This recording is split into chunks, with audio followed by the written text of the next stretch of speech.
এই যে চৌধুরী সেটা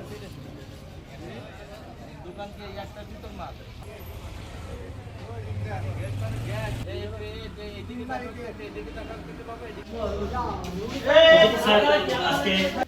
এদিকে আসেন, কোনটা কি আছে বলেন? এই তিনটা কিরোসিন।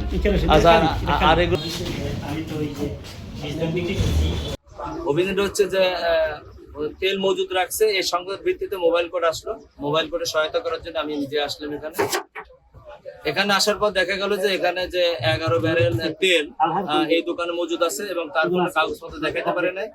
এবং এখানে যে ম্যাজিস্ট্রেট স্যার ছিল তিনি তার অপরাধ বিবেচনা করে 6 মাসের সাজা এবং 10,000 টাকা জরিমানা করছে।